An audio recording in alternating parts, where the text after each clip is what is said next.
Welcome to Below the Line, where we talk about working in Hollywood from the crew perspective. My name is Skid. I'm a former assistant director and your host. Quiet on the set. Film industry professionals discussing the Oscar nominees in their category of expertise. As regular listeners are aware, that's what we're doing here all month. And if you're a new listener, welcome to the podcast. I hope you'll enjoy it. This is episode 6. Today, we're talking about costume design, and I'm happy to welcome back returning guests.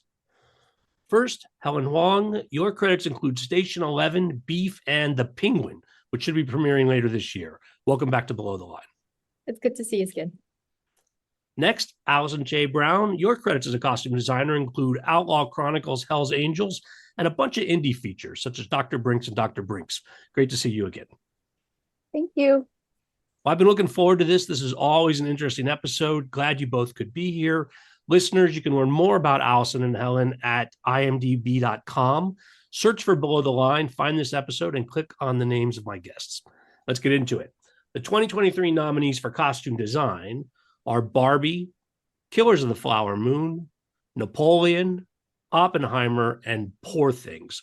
We're going to discuss them in that order, and spoilers are possible, so consider this a warning. One last reminder before we get started, we like to recognize our below-the-line compatriots by name, even though I am occasionally mispronouncing those names. Helen and Allison, both of you, feel free to correct me if I get something wrong. Let's start things off with Barbie, costume design by Jacqueline Durand.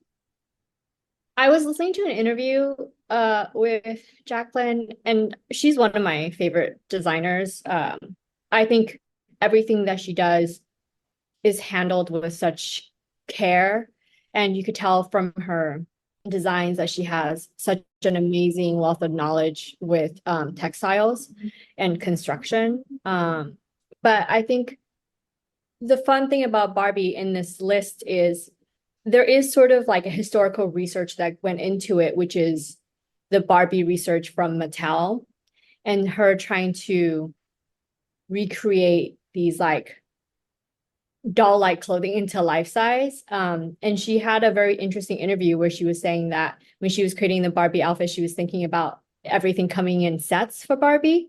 And I just thought that was such fun in terms of like how coordinated everything was, especially at the beginning of the movie. I appreciated the costumes in this movie also because for, a 2023 movie, they celebrated different body shapes and races finally for the men and women. So to just cater to all the different sizes, I just really noticed it in the movie, like even Barbies in wheelchairs and different sizes. So I just appreciated those, like very representational, and all the costumes still like was very much still on like, Barbie brand. So this is an interesting film to me where, Helen, as you mentioned, there's actual research or things to look to, but you also don't want it to be a parody or a cartoon. Like we've got a real message in this film, and there's all of this sort of toy space that's actually helping to forward that message. What kind of challenges, if either of you have been given this movie, do you think that involved? I mean, I think it's always trying to toe the line between things that look too costumey and things that might look a little bit more organic, which I think they address really well in this movie, because in the beginning, they were built as sort of like a Barbie universe, because it exists within the production design of this Barbie universe, the Barbie land. And so when they do make, coordinated outfits and things that are extremely heightened and designed, it doesn't look weird because it exists on this production plane. And then throughout the movie, you could tell that her silhouette slowly changes, especially as she enters into the real world and then into the third act of the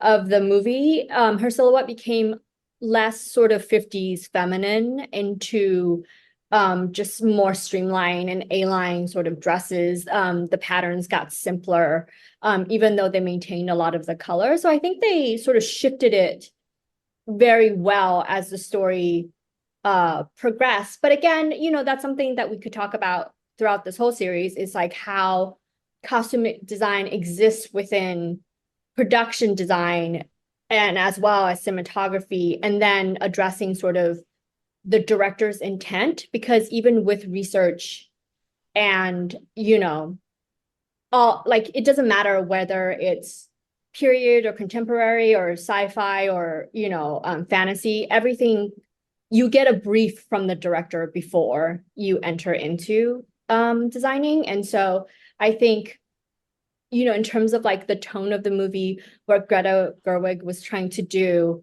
along with the production design and cinematography, I think they sort of shifted it seamlessly throughout the whole entire movie, from entering into something heightened into something more grounded. I would agree with that. It's funny that you say like you don't want it to look too costumey, Skid, because like Helen was saying, because it lives in that universe, they all look like doll clothes and doll toys, but it makes sense within that reality, so that there's no like fighting within that world. And everything looked very like obviously custom made and fit to each body. The color palette, I think, fit really well. I know that I think the production team ran out of that color pink because they had to paint like all the sets that exact pink. So they were like crazily ordering it to try to cover the whole set. And I can kind of imagine that in the same way, with like just dyeing all that fabric, having a lot of these prints made to match the original dolls. Yeah, I thought it was extremely successful. And also just for me, like being a Barbie fan as like a little kid, and then just seeing it on a body moving kind of blew my mind. It made me so happy. I really love this movie. I think this would have to be one of my favorite movies this year. Like hands down. I mean, this and Oppenheimer, but so different in terms of types of movies. But yeah, I would say extremely successful in that way. Also, it's just nice to see her do something like this, because she's made like 40 films as a costume designer. She's been nominated, like 9 times. She's not, this is like not unknown territory for her. She's definitely won. But she usually kind of gets nominated for all those really like high period films like Atonement and Anna Karenina. So this was nice to see such like a comedy in her repertoire of costumes, and that she's still like on top and killing it, and it's great, and she can honestly do anything if she just researches everything about it, and she delivers. So I was really happy to see her do this movie. When we were talking about this movie in terms of production design, if I recall correctly, my guest also said that the production designers were also known for more period piece work in the past. And I'm curious, as with what you mentioned, Allison, about Jacqueline's previous nominations and wins, whether there is something about people who are specialized in an area, like what they might have brought to this, that maybe is counterintuitive, but makes sense when you see it. I think there is a thread. I think there's a thread that kind of ties it all, because period film, obviously you have to make a lot of those things from scratch. There are a lot of made to order. And for Barbie, it also had to be made. So she's just so good at building costumes. Like contemporary films, obviously you can make things too.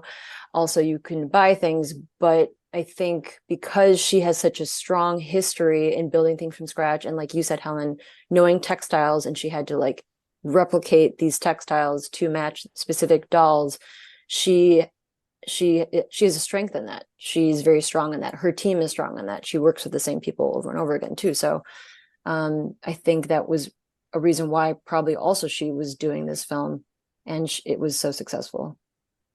I think also there's this misconception of like costume designer having like niche, because it is true that once you get hired and known for something, people tend to hire you over and over and over for something, But I think people don't view directors that way, or writers, like if you're a director, you could direct anything. If you're a writer, you could write anything. And so I think it's a little bit unfair sometimes to pigeonhole costume designers. All costume design, from period to contemporary to all the niche things, they all require the same skill, which is interpreting the director's need for the movie, understanding character, some basic fundamental needs as understanding silhouette, period costumes, textiles, and the ability, like understanding how to make costumes. But I think that is across the board on everything. And I feel like there is sort of an unfairness when people think about like, you know, contemporary costumes versus something that's period, like one requires more skill than the other. It doesn't really, because the same sort of basics of it is something all costume designers have and apply to everything that they do and every project that they do. Yeah, I would agree. The pigeonholing is very unfair. I do think, unfortunately, people are hired based on that because production tends to like to see something already made to know someone can deliver, even if they are qualified to do everything. That's just, I think, part of something unfair within the industry. You know, I know directors, friends of mine that are like kind of stuck doing the horror world because they're only known for horrors, or comedy writers just kind of keep like being requested for comedies, even though they could write like a drama. And that's also kind of how their agent pitches them. So it's hard to sometimes break free of that, even if you are obviously very talented in all of it. It's just, I do kind of see that across the board, people getting stuck in things, like directors getting stuck in the commercial world when they want to do features, or getting stuck in television design and then not breaking into features. Sometimes it's a unfair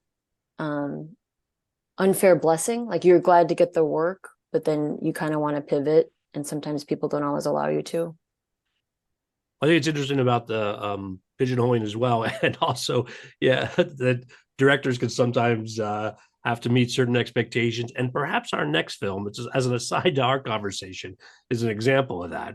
Because we're going to pivot to talk about Killers of the Flower Moon, costume design by Jacqueline West.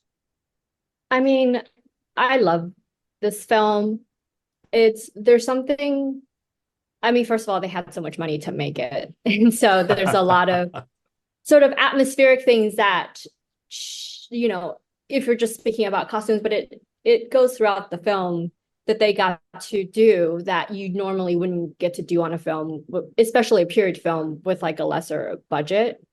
I think it's also amazingly commendable for the amount of research that went into it. And it's actually from all the interviews that I've listened to with the directors and also production designers and Jacqueline West herself, when they talk about this, in terms of this is being one of, even though, you know, there are several period films in the movie, this is the one where the brief from the director was, let's stay as true to reality as possible. Let's do sort of the culture and the history of it justice. And so the research and the costumes sort of came from that place, where else I feel like with Oppenheimer, the costumes were made more for an emotional aspect of the movie rather than the, you know, the truth of what these periods look like. And Napoleon, I think with everything Ridley Scott does is a little bit heightened in every aspect of the work. So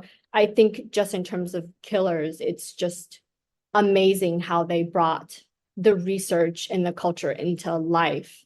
And I think she, you know, got people to remake textiles and reweave all those blankets. And, you know, I just think there's an amazing amount of researching and also getting resources to make a movie like that. Because I think one of the things that she did say was, you know, like, because there's never been a narrative about those age, there's nothing to rent, there's nothing to buy.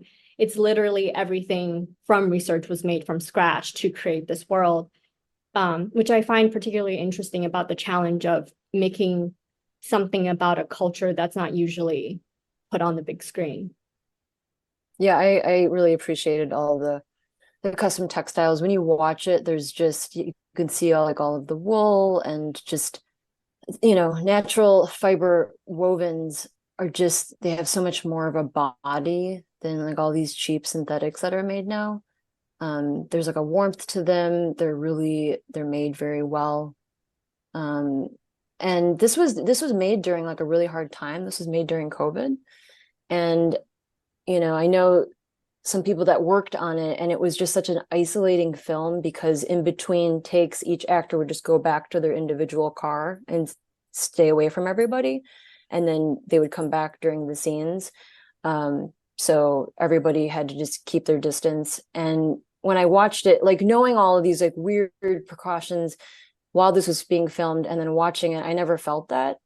It just felt like everyone was always together and just breathing on each other, and just, it didn't have this like weird isolating feel, even though I know that was going on while they were making it. And with that, like even the fabrics and all the textiles, there was just so much care. And I know that the suit maker, I think he's like an Italian suit maker or something, and everything was just painstakingly made from scratch. Each fitting was just, every suit was like tailored to each person, and it was just really nice to watch, just like for my eyes. And it was like a history book, so that was nice. That was nice for it to come to life on screen. I think also her working with local artisans was a big deal that I think, sometimes it depends on the scale of the movie, whether you have the opportunity to do that in terms of like hiring local artisans to make it. I think that's also amazing in a way, because local artisans might not understand how a production schedule works, and for them to sort of coordinate all that is a feat in itself. I think this film is amazing because there's so many things that you've never seen before that's a big part of American history. And even like the blankets, she said there were like, because of their consultant that was on it, there's 8 ways to wear that blanket. The coats that they wear for their wedding, something that you've never seen before, has this amazing story of being granted by Thomas Jefferson for them, and they took this coat and made it into something celebratory versus a thing of history might, of like military might. And so I just think that I particularly like this film because it showed costume in a way that I've never seen before. And there's a psychological element to it and a cultural element to it that I've never seen before. And so, I mean, if I had to pick, that this would be my pick for best costumes. Now I'm reminded about something that I think you guys educated me about it on this show maybe a couple of years ago. But I think we were talking about a period movie. It might have been Cyrano, where they had period looks, but because of all the action involved, they couldn't use original materials. It had to look period, but be updated in a way that could accommodate the action that was involved. Now, this movie didn't have quite that level of action, but Helen, when you're talking about going back to original design, was there a modernization factor here that had to be accommodated as well? Or did this allow for a, if you will, pure representation of the original materials? I mean, for Cyrano, I know that they kept a lot of the silhouettes, but they used different fabrication for it. That was not true to the time period, which is why it had a particular quality about it. For this, I think because they had everything sort of like woven, and especially the weight of the textiles, woven and made to its original like form, I think it allows the actors to sort of more transport back into time and use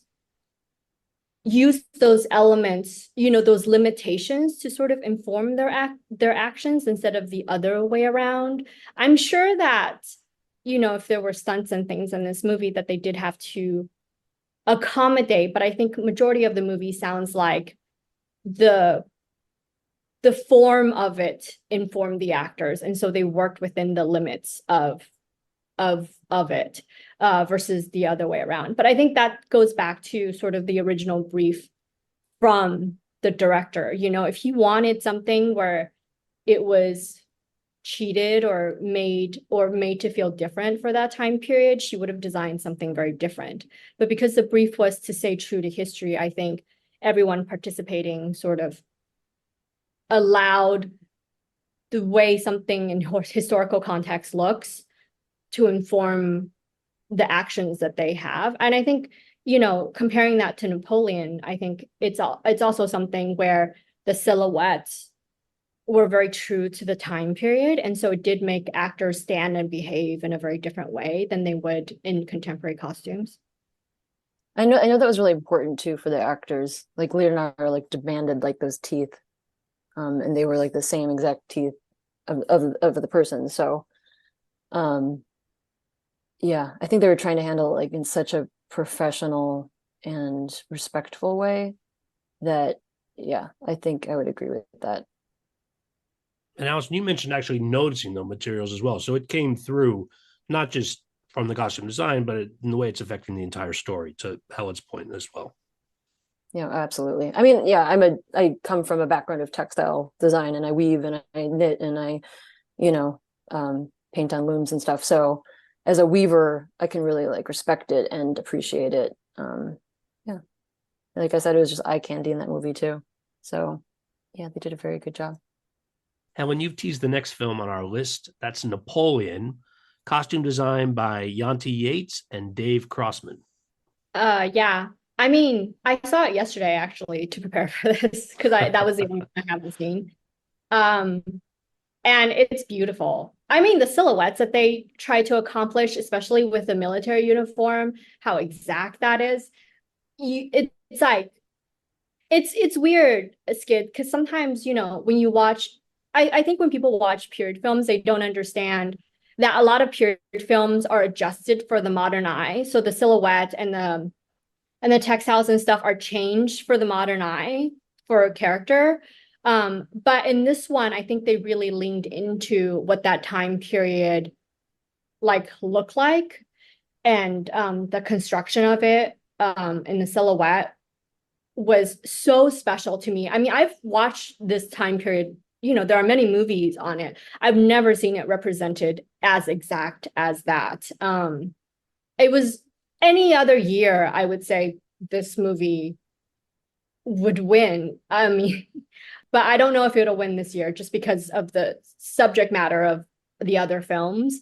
And then just like the way they also did Killers, and in Killers had a lot of similarities because a lot of the braiding, a lot of the embroidery, those things don't exist anymore. They actually had to find embroiderers. I think she's in Afghanistan or something that could like do the type of embroidery that she needed to do. I mean, for me, that's like a costume designer's dream, of far reaching, of getting exactly what you want, of not cheating, in a way. So yeah, it was just brilliant. And the color palette, the way they constructed the coats, the women's costumes I felt were a little bit cheated to make it a little bit more sensual. But aside from that, it was just gorgeous. Yeah, it was a very, very gorgeous film. Also, I just loved that when you like look at like old paintings of Napoleon and then you do like a side by side of the movie, they're just so similar in terms of the color, the silhouette. And Phoenix is taller than actual Napoleon was, but just because they held true to like, the jacket height versus the pant and where it hits on the body, he kind of like seemed shorter in the movie. And also I thought that was kind of successful. And also, I think the combination of having these two designers work side by side was just really great because Yates works with Ridley Scott, and she like won for Gladiator before. Like they have a work history and a compatibility working together. And then David is more known for like a little bit more like specialty. He's really known for like military costuming, whether or not, it's his passion or he just likes it. When he did Batman, it was more for the bat suit. So for this one, for Napoleon, he's more part of the military attire.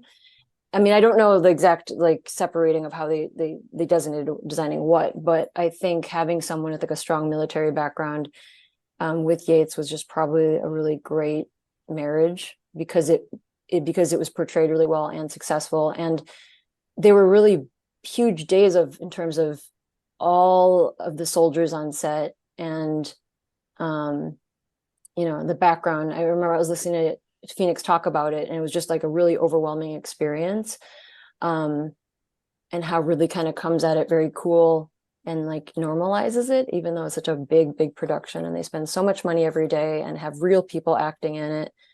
And it was just like a painting coming to life. So I loved it too.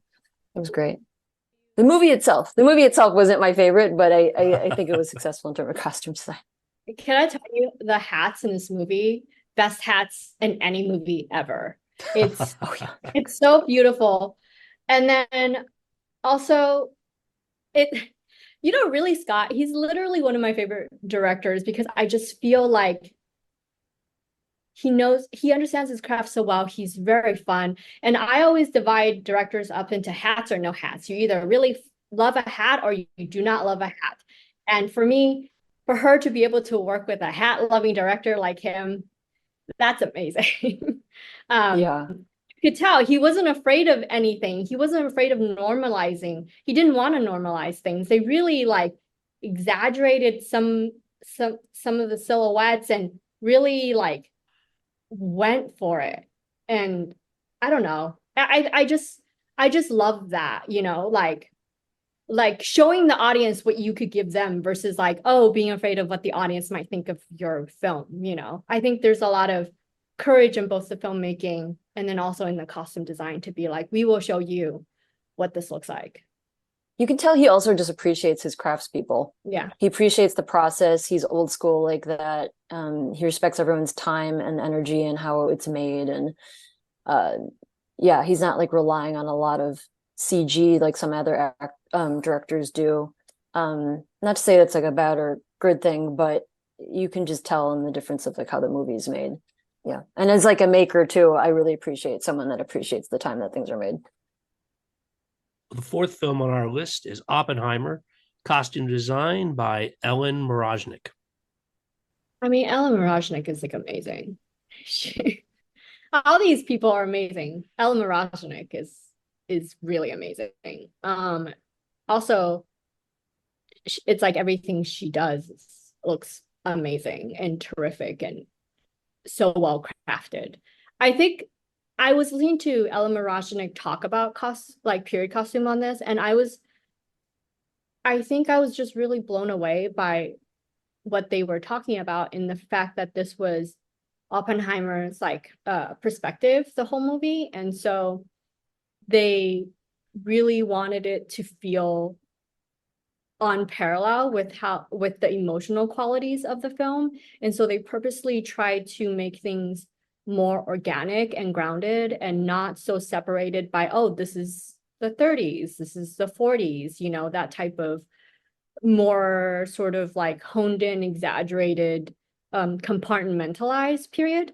And I think the detail that they went into to make Oppenheimer's suits into sort of like a more workwear element when he was in New Mexico, and the little sort of like new Southwest belt buckles that they use really made Oppenheimer. But also it's really hard, I think, to do period, and especially that time period, men's costumes, because men wear a lot of suits. There wasn't a lot of differentiation for that. And I always think that in a film like that, to really find the nuanced details of like period costume, like for example, suits of how a lapel looks, how the roll of a lapel looks, how many buttons are on the suit, if the suit is wool or if it's twill, really has like an unconscious emotional effect on the audience. But to do that, I feel like you have to have such a wealth of knowledge of how to tweak those little things to make the characters different. And so I think that's one of the parts of the film that I think was especially impressive. Also the tonal stuff in terms of making costumes match an emotional tone rather than the costume sort of existing as costumes. Yeah, I would agree with that. Men's suiting that's, I don't know. I mean, I feel like that's also like kind of like a beautiful, subtle specialty thing too. Also just heavily relying on, I mean, not heavily relying on, but I feel like it's so helpful when an actor isn't wearing the costume, when the actor and the costume isn't wearing the actor, you know what I mean? Like, I feel like Cillian Murphy really is comfortable with wearing those suits and he believes it. And I just wasn't distracted by anything. I also think the color palette for the suits during that time just really blended into all those, the sky and the ground, and it seemed like Earth itself, like they were just coming up from the ground with all the different browns and the sand colors and the blues of the sky. Once again, for me, and like the way they edited it in terms of the color, it just overall was a very successful film to watch. It also was one of my favorite ones. And I remember walking out of the theater and saying, that's a perfect movie. I also think it's one of his best movies that he's made. Skid, I mean, I feel like you would agree with that. Yeah, Allison, I agree with you. All the pieces came together in Oppenheimer in a way that I'll admit it is one of my favorite films of the year overall. Also, good hat. It's also going to demand it, isn't it? She said they went to 3 different hat makers, one in London, one in New York, and then one in Los Angeles to get the right consistency of the hat, that the hat was not a fedora, it was not a pork pie, it was not something that they really created specifically for Killian and then also for the character. Where the brim was bigger, the hat sort of height was smaller, and then it had to be in a fabric that Christopher Nolan could sort of like mold on set so he could shoot the actor, which I thought was kind of amazing. But again, another movie where they could go to 3 different hat makers, make 3 different hats, and for it to work. A lot of productions do not have that luxury, you know, and so you have to really appreciate the ones where they do give you the time and the prep to develop something so specific. And then it's so specific to a point where that the audience don't notice. I think that's the key. I think the other aspect of that you alluded to where, and I've heard this in other discussions as well, that the movie is Oppenheimer's perspective of his life and experience. Yeah. You're doing something different than is real, but then you also don't have the real to lean on. You need to know what you're trying to achieve beyond just representation in these cases. Yeah, which is why it's very important to like understand what the director is sort of looking for, because he's also telling that to his cinematographers and then also his production designers. And so the trifecta sort of really needs to work together in that case. And I think it was just so beautifully done.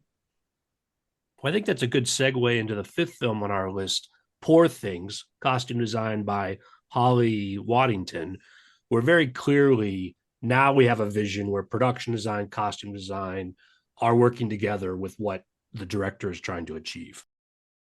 I think that's the thing about like audiences when they view those things is because like, you know, the previous movies, they kind of work seamlessly together. This movie was definitely about like heightened visuals as an element, a narrative component to the story, which you don't exactly get, which is also when you do get one, it's really, really fun.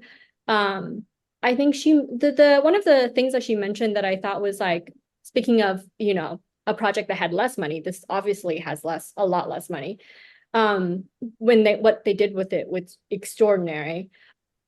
But the fact that because of the black and white elements of it, that was decided a little bit later on, closer to filming, that she didn't have the luxury of remaking a bunch of things to sort of address the black and white element of the movie. And I've heard this before, you know, from Mark Bridges when he did The Artist and recently Maestro, is that, you know, when you do things in black and white, you're looking for high contrast. It's not actually the color of the garment. So you do have to sort of test it to see what the high contrast is. One of the things that she did say that was very interesting was she did not get to do things that are high contrasted, but what really worked was the texture element that really helped with the black and white, which I thought was kind of really, I think, special, because it's sort of like, you know, you don't get everything that you wish for on a production that is more limited, but you can sort of address it in different ways. So if you can't get high contrast, you could get high texture, and those type of things kind of inter-exchange and make something pop and look amazing on screen that can serve the purpose. I think the reason why I talk about it is like the extraordinary ability of costume designers to problem solve on a dime. That should be talked about too, because people change their minds a lot. We don't get to make everything that we want on screen. We don't have enough prep time, and to be able to problem solve is due to the credit of costume designers and their ingenuity. Quick question. What, in terms of black and white for Poor Things, what are you talking about specifically? There's black and white elements in some of the flashbacks. Oh, okay, gotcha. Oh, right. Yeah. It's so funny because that movie, I just like see color and like these beautiful pastels. I think I like completely overlooked that there was black and white elements to the whole film. I think in the beginning it was all black and white, and then when she became like when Yeah. narratively Yes. sort of Yes. opened up, it Yes. became colorful, which I obviously it was a terrific choice in terms of narrative. I think it was probably hard for her, to sort of address those things when they came in later. But I think the solve was wonderful. Right. Yeah, I mean, for me, I really loved this film because there was like no time period, but a time period associated with it. And I do love when things are historical, but I also just love when like you can look at something and not really know when it's supposed to be going on, Yeah. but also it's taking you to a place, and like you were saying in terms of that trifecta, because the whole time I was just like, God, they were so lucky having the production design and costume design, like just all these things work together in harmony, which is so hard to do when everything's happening in real time, when they're trying to make the sets. You're trying to figure out what costumes you're going to make and what colors, how many multiples you need, where are you sourcing the fabric, if it's going to be dyed. Like it's just so many things to coordinate so well. And also, like you were saying, because it's a movie on a budget, that's even harder because it's like that good, fast, better, best, or whatever that saying is, like, because there's always something has to give. And that compromise is always just like so soul crushing when you're trying to make it good. And you're trying to do it in a timely manner. And I just think that also Emma was just so great. She just was so, I didn't even realize it was her. I mean, obviously I know it's her, but because with the makeup and the hair and these eyebrows and that long hair, that it just took you out of like her as an actress, and just she became this like character and fully believable. And I just think once again it was really successful. And I also like that for me it was also super contemporary. It was like very fashion forward. And just also I loved the way that she picked in terms of the skirt that kind of just draped on her all the time, like these little shorts, just like I just and like these more structured elements in terms of these like sleeves and shoulders, but then like the softness in the shorts and like the lack of pants, also the lack of clothes in this whole film, but also being such a costume movie, but also her being so naked all the time, which I think is super funny juxtaposition. But I loved it. I felt like it was art, it was sculpture moving around on screen while she danced and walked funny and was becoming human and sentient. And I just think, yeah, I liked it a lot. I wanted to love this movie more because I just was, when I initially saw the previews, I was like, oh my God, I'm gonna love this movie. But I think it was great. I think it was a great story, and I think she did a good job. And I'm also happy for this costume designer. She doesn't have a big history in costume designing, but she's also worked on really big films like as an ACD. So she's kind of like a protege to these other bigger, well-known designers. So to finally have her own kind of movie for her own like self to just really like let her wings spread. I was just really happy to see that. Like, oh, that's so nice and refreshing. Not to have, I mean, Jacqueline, like they're all great people. They deserve it. They did a good job, but it's nice to have some new people in the mix in terms of nominations. Yeah, I agree with that. I also think, with the cinematography of it all, it leans to this asymmetry that happens throughout the film, which I think is highlighted by what you were saying with the very structured tops and then the shorts. The shorts are they infantize, any character. And I feel like that was sort of like a genius decision on their part to utilize that. And then the other element I think that they use really well is color. Sometimes I feel like color isn't used enough in narrative to sort of tell a story, but they really did select, those beautiful pastels, the marigolds, because she was the only one in yellow throughout the whole film. The fact that, when they went back to her past, her palette got darker. When she became a student, it was black. And I think all those things are just these elements that are floating around in an audience's subconscious that they don't even know that they have. And for a costume designer, they do it all the time, but for a movie that really teased that out of them to make them feel something so visceral with these sort of decisions, is really fantastic. And like Allison said, having new blood in Oscar nominations is always good. Yeah, just because you do want new people involved with new perspectives. Yeah, I think this was like super refreshing for me to see. And also, like you were saying, the shorts, I just think it was just such a smart move to have that as a silhouette. I mean, having a kid and watching him learn how to walk and being able to showcase her legs, like stiffly walk. I feel like if she was held down to the ground with like a heavy silhouette and a dress just dragging on the floor, she would almost seem like old in terms of like going reverse in terms of not knowing how to walk. But just being able to see her legs, how stiff they are, it just made it so much more believable in terms of like her being this like infant brain learning how to walk in this woman's body. I thought it was just so genius. I just loved it. Also, it was just so unusual, you know what I mean? Just seeing that those silhouettes, I just loved it. I loved, but it all worked together. Nothing was fighting itself. And it also was like very simple but over the top. Like she always kind of had like the same things married to each other in terms of like the blouses and these like oversized sleeve jackets, but then like the little skirts, and then like the she always paired it in like a very similar way. So I just think, yeah, it was so refreshing to watch. Also, I wanted to wear it. And I love when I just kind of want to touch everything and wear it when I watch it. Allison, when you mentioned Emma Stone specifically, it reminded me of Cruella, actually, where we did have, again, fantastical costumes and that she was really game for it. And she did a great job in that movie as well. And I wonder if either of you can speak a little bit to that collaboration between costume designer and actor and how that can make or break some of these challenges. I think when you have an actor that allows you to explore, don't mind being in different silhouettes, I think that's the collaborations that you like.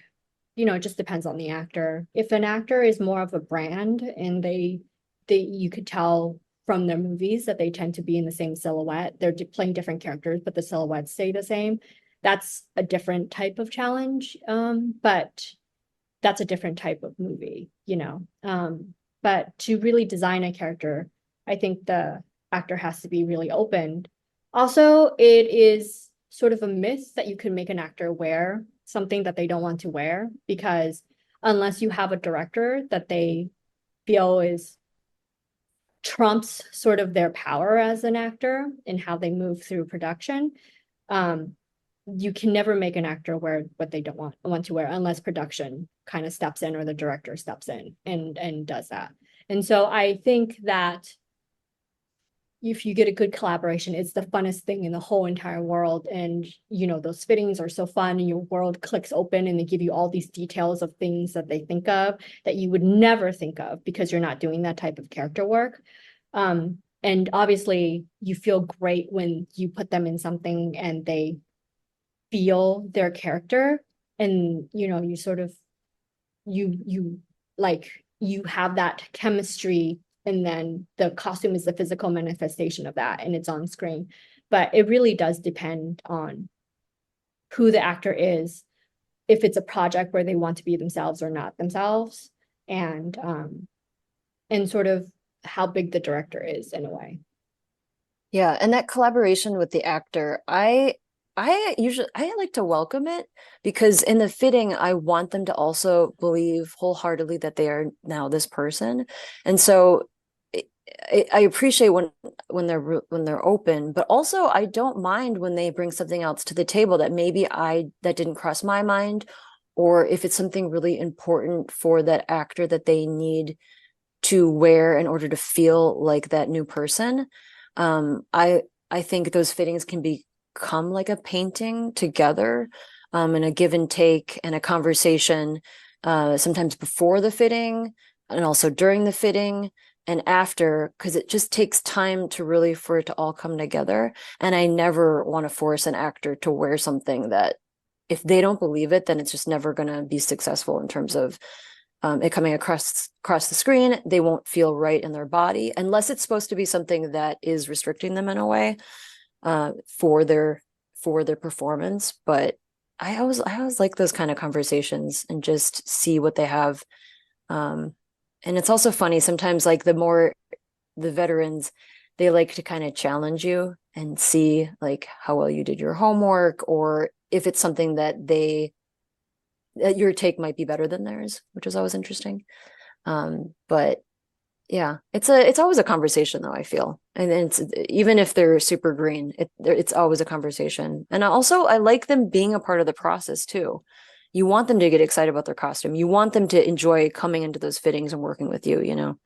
So it's a give and take. I mean, the whole thing is a collaboration. It's just like as they say, it takes a village. It really does. So, and also just the director, you want the director to trust you too. So then you have some legs in terms of just working and having your own vision, because that's why they hired you. They should trust you and your judgment too. Well, these are 5 great films this year in terms of costume design. I'm back and forth about which is my favorite just from the conversation. But I want to ask you both, as I do every year, are there other movies of 2023 that caught your eye in terms of costume design? Not that it has to knock somebody off this list, but other films that you think would be part of this conversation. I think Maestro, just because Mark Bridges did such an amazing job, but also he did his period costume was so organic. That's really, really hard to do, to take something across and not make it, and it doesn't look costumey at all, but so specific to that time period, and then being so organic in the process of it. And he wasn't heavy-handed. He's never heavy-handed, but he definitely was not heavy-handed. And it's just sort of trying to find the right amount of interest versus, sort of pared backness. And sometimes I feel like that's hard because as costume designers, we obviously want the costumes to really be the focus, but sometimes you have to pare it back because it has to work seamlessly with an actor, with the scene, and so I think I'm surprised I didn't get nominated because it was really amazing. But again, really great work sometimes. It's not, when people vote, it's not the most maybe exciting to them. But for me, I always try to watch for the things I feel like is the hardest to do, and an even hand and just overall sort of like pared back good taste goes a long way in a movie. I would agree. Maestro was a good one. There's just not enough space in the nominations, and Mark is great. And then I was going to say Wonka. I appreciated that movie. Like I said, I watched it with my son, so he was over the moon about it, which I love to see a happy audience. So also maybe I became more into it. But also I just think, I really appreciate those costumes as well. In terms of like we were talking about, Cyrano, if it's a high stunt movie, this Wonka is it's a musical, so it's heavily in terms of dancers. Obviously, you need to stretch everything, and yeah, I appreciate that movie too. That's the first one that comes off the top of my head. Wonka, I appreciated. What other movies? Gosh, in terms of 2023. Those are good examples. Listen, I know people are already just trying to catch up on their Oscars. We don't want to overload them, but those were. The creator should have got nominated. It was some of the best sci-fi designs I've ever seen, but it went under the radar. Oh, that's another thing I would want to say. If your movie does not do well, the costume design, production design, none of it would get nominated. And so I think when people view Oscars in terms of what is best, they should understand that there is a limitation to it, because what is best is usually what's in the if your movie is the best, and then you get nominated for the best movie. But it doesn't mean that all these artists and head of departments, if they work on a movie that doesn't do so well at the box office, that they sacrifice any less in their life to get it done, or there's less thought to it, or there's less work to it. So I think having that, if you're going to appreciate craft, it's not only about the Oscars. Oh, absolutely. Absolutely. I was surprised when I was like looking at all these designers, how many of them haven't been nominated. I was like, wow. Also it's just in terms of like if it's a feature or a TV show. I mean, TV now, I mean, that's basically like those can be movies, and I respect them just as equally. So yeah, it's kind of hard when if they're not nominated for Best Picture, it kind of steers the boat a certain way. Yeah. While we're certainly focused on the Oscars here, make no mistake, below the line, we're encouraging people to watch everything. TV, movies, and appreciate all the crafts. Certainly what you guys have shared helps. People see it through a different lens. On that note, we're going to call it a wrap. Really great having you guys here. Thanks again. Thank you so much, Skid. Thank you, Skid. Always a pleasure. Listeners, I always appreciate your feedback. You'll find my contact info at our website, belowtheline1word.biz. That's B-I-Z. We are now halfway through our Oscar episodes, and there's a lot more fun in the queue. My closing credits, as always, thanks to Curtis Five for our music and John Wan for our logo. The logo is available on t-shirts, mugs, and stickers at redbubble.com. To all of our listeners, I appreciate you. Please rate us wherever you get your podcasts and tell your friends. Thanks again from Below the Line.